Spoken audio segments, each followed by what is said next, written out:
It's my feel-good breakfast show.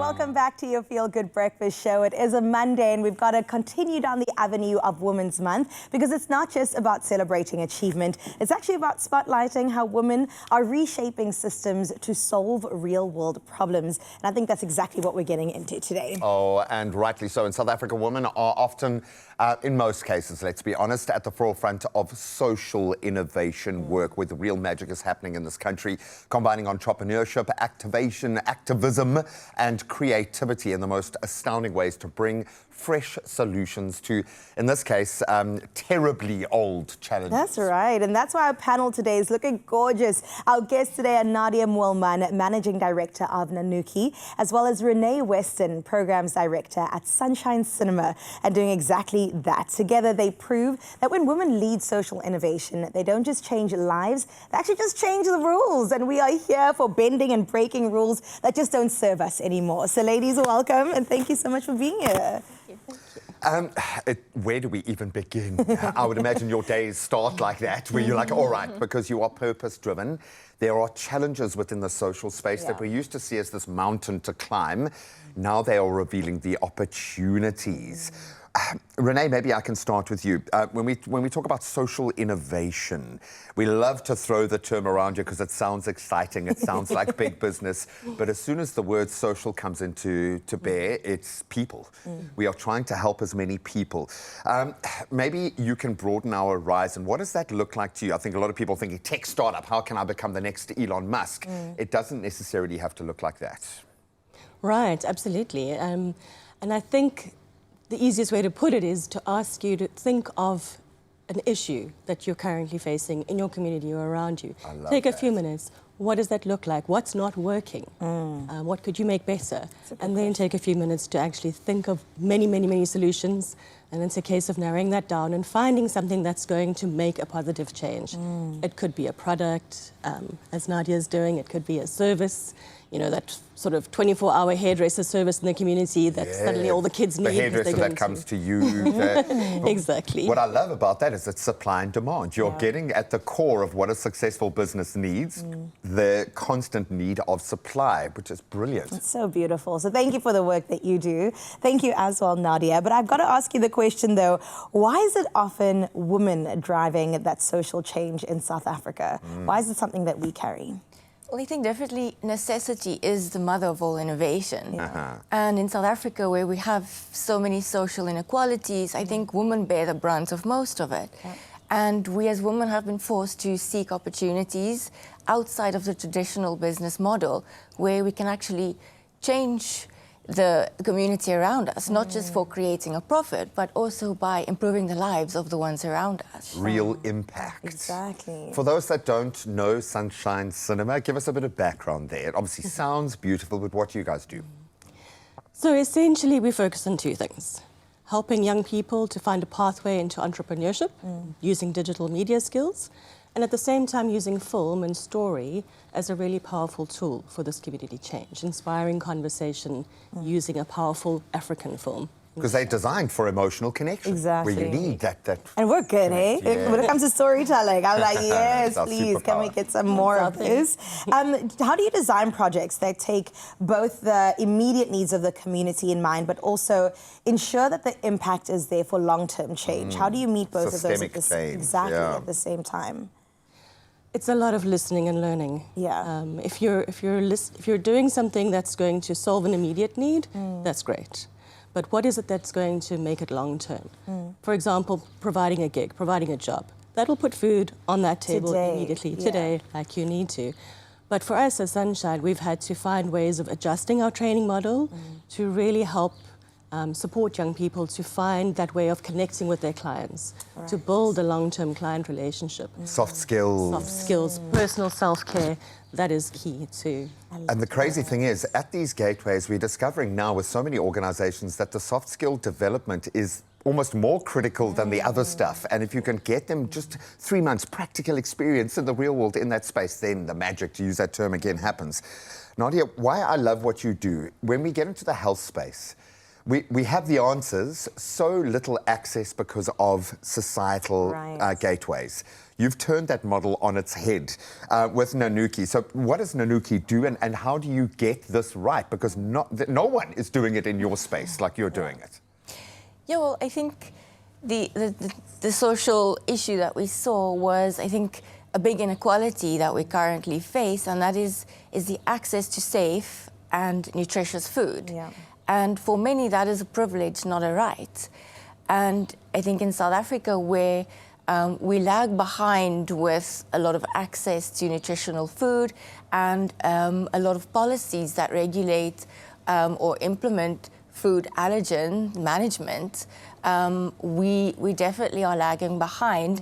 And we also have a big cultural gap where people don't really understand the importance of it, and that puts tremendous pressure on families to constantly advocate for the safety of their children.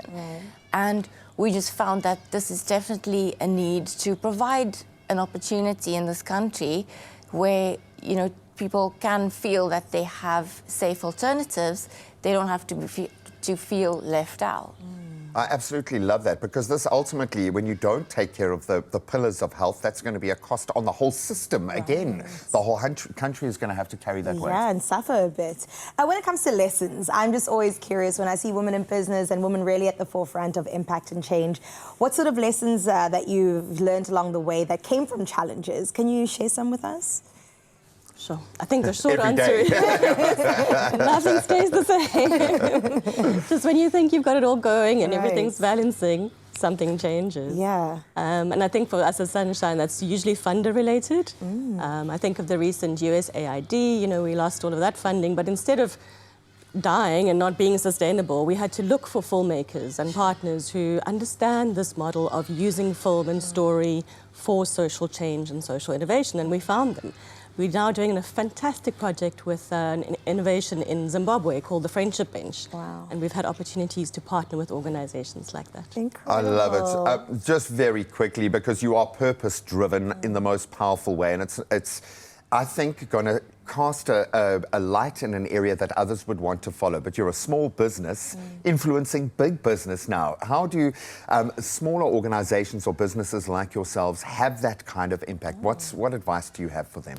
Yeah, well, I mean, it is very challenging being a small business trying to do good in a system that is built for scale and for bulk. Stacked against you, yeah. Yes.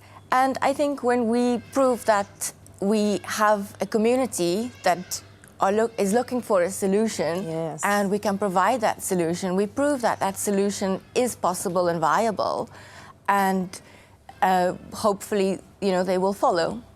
They will. They will, exactly. We will give you more reasons to follow, or maybe look at the network around you and what you can do and drive that purpose home. We'll have a part 2 to this little discussion in just a moment.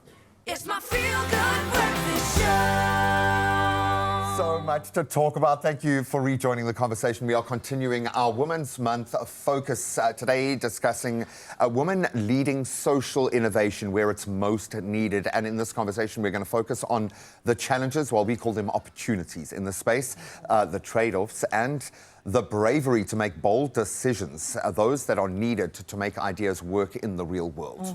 That's exactly why we've got Nadia Mulman as well as Renee Weston still in the building, because innovation isn't just about creativity. It is also about persistence, partnerships, and also proving that impact can scale. And these stories are proof that social change doesn't happen in isolation. It happens when ideas actually meet action. So ladies, thank you for being here. Not to make you relive your trauma, is scale the issue here? In health, scale must be if you're going to compete against the big guns. But what has been your biggest challenge to getting your small business off the ground?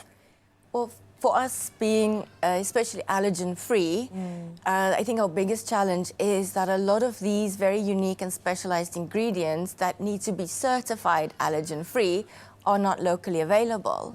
So for us, we need to import a lot of these products, which do add a layer of complexity and cost that a larger company can easily absorb. But for us, it is quite a barrier.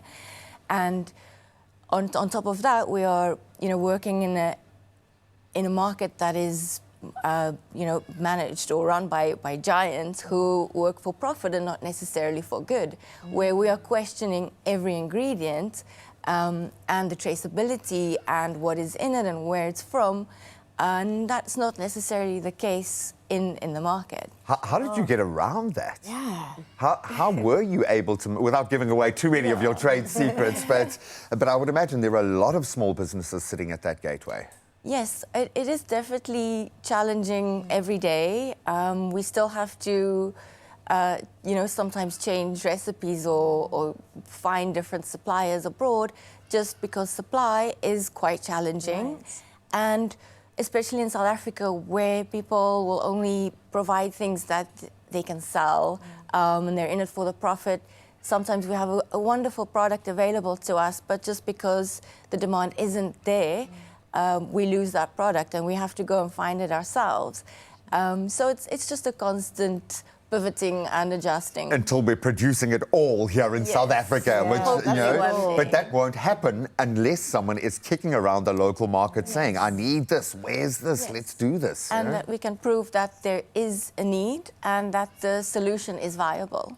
Okay. that, yeah. Well, good luck for the future. I'm saying right now it's looking bright, just as bright as your Sunshine Cinema. But I've got to ask you a bit more, Renee, about the trust that you have to garner in communities, because community projects have happened since, the age of time, and people often come in and leave and don't really give much in terms of the long term. So how do you gain the trust when going into communities? Absolutely. It's a real challenge on the ground. And I was chatting to our youth manager not so long ago. She herself is an incredible social innovator in the community herself, ordained as a pastor just before she came into our program. And as a pastor, she would say she had the platform to stand up in front, talk to people. Yeah. But now as a youth impact facilitator, which is what she's learned through our course, is there's a platform for the community to speak, for the community voices to It's a be heard. transaction. They have respect for that community voice, and that's built the trust. It takes time, Yeah. and it's a challenge, exactly as you're saying, Yeah. but that respect is key. And But what a it's possible currency still. to have now when companies are looking to layer their brand over a purpose. Now they're going to need that trust-built relationship that you've worked on. Collaboration from within communities, absolutely key. Your partners, your ecosystem that you set up around you has to be primed for this because we all rise together, right? So how do we collaborate? How do we build partnerships? What's the key to success as a collaborative? Well, I think if you collaborate with other small businesses and with community groups, you can stand as a united front, and big corporations and government and policymakers just cannot ignore that anymore. Have to listen, yeah. Yeah. How do you guys measure success? That's something I'm always curious about, especially when it comes to social innovation, because what are the KPIs? Like, how do you know you're doing well? How do you scale and be like, we're going in the right direction? I'll come to both of you for that, perhaps. So what does that look like for you? So for us, that is the key question. Obviously, our funders have all these little boxes that they want us to tick as an NPO ourselves. But at the end of the day, the key is what is that social innovation that we try to put into place? Yeah. Because it could be a product, a service, or a structure, which is more like what we're doing. And are we seeing that needle move? Are youth out there getting A gigs, systemic change. sustained gigs, and repeat clients? And that's really what we're looking for. The proof is in the pudding. I like that. So, I mean, in the purpose-driven space, you help one mother help their child, you're winning. In my eyes, you've achieved, but the business needs to continue. Yeah. So what does success look like for you? Yeah, well, I mean, we do track numbers like any business, but for us, the true measure of our impact is really getting the feedback from our loyal customers. So it's not just about selling a product, but it is about changing the perception of food allergens in South Africa, and also changing that feeling or removing the feeling of being different or being difficult and replacing it with joy and belonging.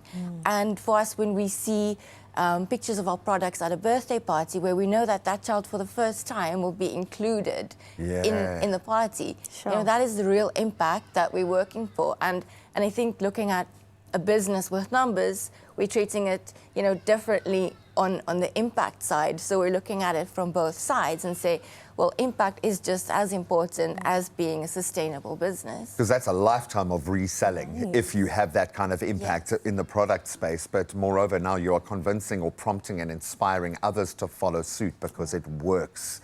Thank you so much for being this voice. Thank you for being here today. You took about 1,000 notes for today. Absolutely smashed it out the park. You represented Sunrise Cinema and your beautiful family incredibly well.